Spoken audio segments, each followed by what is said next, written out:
मोहना रुद्र से कहती है कि उसने रघु की आंखों में कोई काला साया देखा, पर रुद्र मोहना की बात पर भरोसा नहीं करता।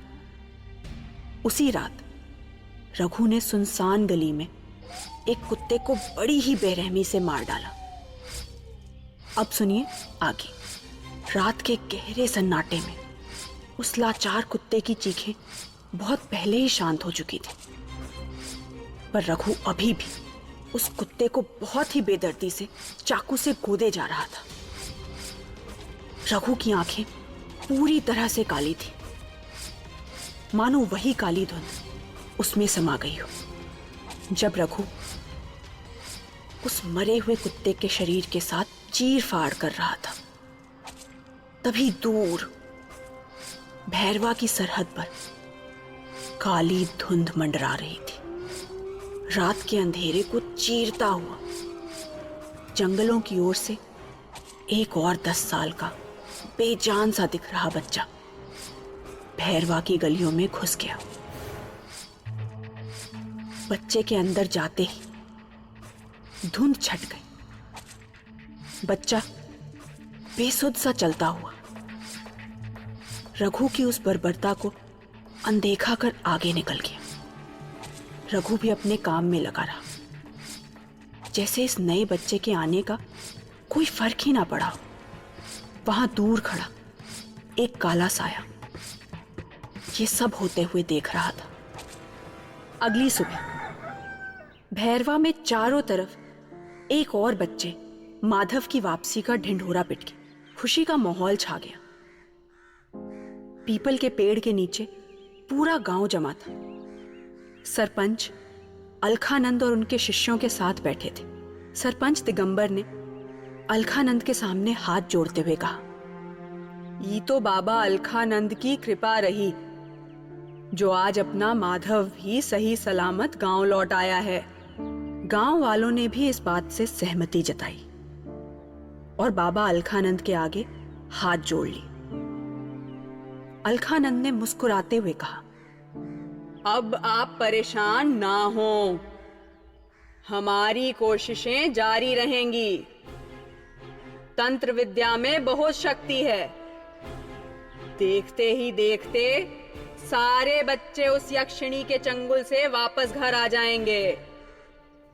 इतने में रघु की मां नंदिनी बोल पड़ी, बाबा आपकी कृपा रहे, बस एक ठो छोटी समस्या है, ऊका भी दूर कर दें। अलखानंद ने नंदिनी की तरफ देखा और पूछा, क्या समस्या है, बताओ। बाबा जब से ही रघु वापस आया है बहुत ही अजीब हरकतें करता है। ना किसी से बात करता है, ना कुछ खाता पीता है। 2 दिन से उसे खाना खिलाने की कोशिश कर रहे हैं, पर वो है कि खाने को हाथ तक नहीं लगाता।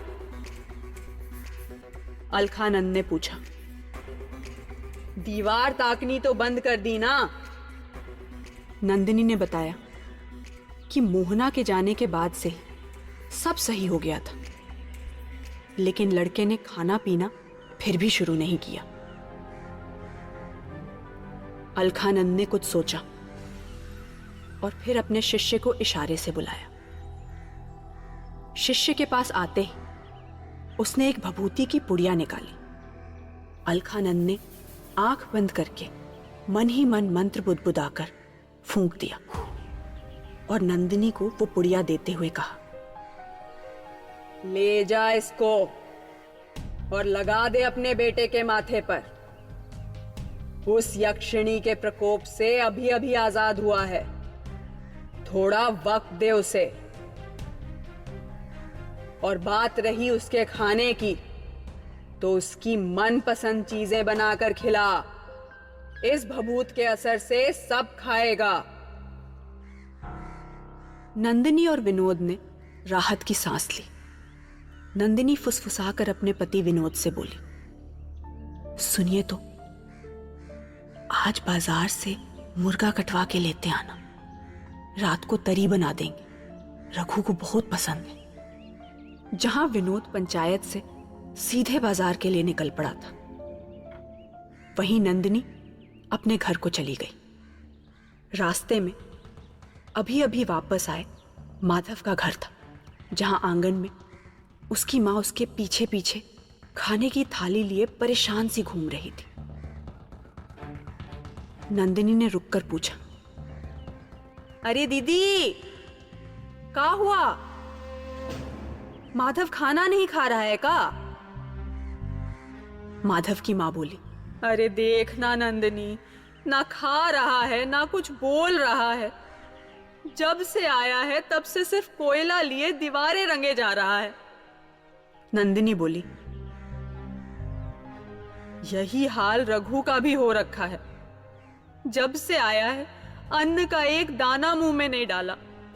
मां के कलेजे को ऐसे कैसे आराम मिलेगा? अभी बाबा अलखानंद से ये भभूत लेके आ रहे हैं। उनकी कृपा से सब ठीक हो जाएगा। आप भी ले लो थोड़ी और माधव को लगा दो। नंदिनी ने पुड़िया से थोड़ी सी भभूति निकाल के माधव की मां के हाथ में थमा दी और फिर अपने घर की ओर निकल गई। घर आते ही नंदिनी ने आंगन में चुपचाप बैठे दीवार खुरचते हुए रघु को भभूति लगाने की कोशिश की। नंदिनी बोली, ए रघु, छोड़ ना दीवार को, कभी घूरता रहता है कभी खुरचता रहता है। इले इले बाबा का प्रसाद लाए हैं, इधर आओ, लगा दे। रघु ने ना केवल अपनी मां का हाथ झटक दिया, बल्कि जबरदस्ती करने पर शोर भी मचाने लगा। फिर हाथ मारकर भभूति को मिट्टी में मिला दिया। गुस्से में नंदिनी ने एक थप्पड़ जड़ दिया, पर रघु रोया नहीं, बस उसे घूर कर देखता रहा, जैसे आंखों से ही खा जाएगा। नंदिनी दुखी मन लिए घर के अंदर चली गई। शाम ढलते ही विनोद हाथ में मांस की थैली लिए घर आ गया। अंदर आते ही सोच में पड़ी नंदिनी को देखा तो पूछा, ऐसे काहे बैठी हो? कछु हुआ का? परेशान नंदिनी बोली, देखिए ना जी, भभूत दिया था बाबा ने, ये लड़का फेंक दिया उसको भी। आज सारी दिवालियां खुरचे जा रहा है, ना जाने ही भला कब टली। विनोद ने अंदर वाले कमरे की तरफ देखकर पूछा, ये लड़का आज भी खाना खाएगा कि नहीं? नंदिनी सीढ़ियों से उठते हुए बोली, देखते हैं, हम अंदर जाकर तरी तैयार कर दे रहे हैं। आप जरा बाहर जाकर बकरी को घास दे आइए। विनोद ने थैला कुर्सी पर रखा और आंगन में बंधे बकरे को घास डालने निकल गया। उधर नंदिनी भी रसोई में तरी बनाने में जुट गई। कढ़ाई चढ़ाते ही उसे ध्यान आया कि मांस की थैली तो बाहर ही रह गई। जैसे ही वो थैली लेने बाहर आई, उसके होश उड़ गए। रघु किसी भूखे जंगली जानवर की तरह हड्डियों समेत कच्चे मांस को चबाए जा रहा था। क्या है रघु के इस दरिंदगी भरे बर्ताव का कारण? क्या नंदिनी समझ पाएगी इसकी वजह? क्या यह सिर्फ यक्षिणी से बचकर आने का सदमा था, या इसके पीछे थी कोई बहुत बड़ी वजह?